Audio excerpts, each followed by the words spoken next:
প্ৰকল্পত এতিয়া গৰু চৰু নাই, অকল খুঁটিডালহে আছেগে। নাই বুজিছেনে নাই?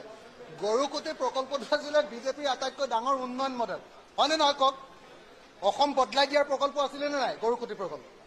এতিয়া গৰুকুটি প্ৰকল্পত এতিয়া গৰু চৰু নাই, অকল কুটিটো আছে আৰু ৰছীডালো শুকাই গ'ল, ৰছীডালো ছিগি গ'ল, বুজিছে নাই? গৰুকুটি প্ৰকল্পত একোৱেই নাই এতিয়া, বুজিছেনে নাই? 17 কোটি খৰচ কৰি 2 কোটি ইনকাম, 15 কোটি লছ। তাৰমানে বিজেপিৰ উন্নয়ন মডেল ফেইল। আৰু 17 কোটিৰ যদি 15 কোটি লছ, 2 কোটিহে ইনকাম, তেতিয়াহ'লে যদি এইটো হয় তেতিয়াহ'লে তাৰ ওপৰত তদন্ত লাগিবনে নাই কওক? আমি সেইকাৰণে আজি কৈছো যে এইটোৰ ওপৰত তদন্ত হ'ব লাগে আৰু সদন কমিটিয়ে তাত ভিজিট কৰিব লাগে, সদন কমিটি প্ৰতিষ্ঠা কৰি তাক তদন্ত কৰাৰ ব্যৱস্থা কৰিব লাগে। আৰু যেতিয়ালৈকে সদন কমিটি প্ৰতিষ্ঠা কৰি গৰুকুটি প্ৰকল্পৰ কেলেংকাৰী উন্মোচিত নহ'ব তেতিয়ালৈকে আমি বিৰোধী পক্ষই প্ৰতিবাদ সাব্যস্ত কৰি থাকিব লাগে।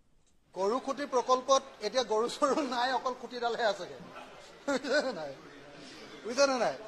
গৰুকুটি প্ৰকল্পটো আছিলে বিজেপিৰ আটাইতকৈ ডাঙৰ উন্নয়ন মডেল, হয়নে নহয় কওক?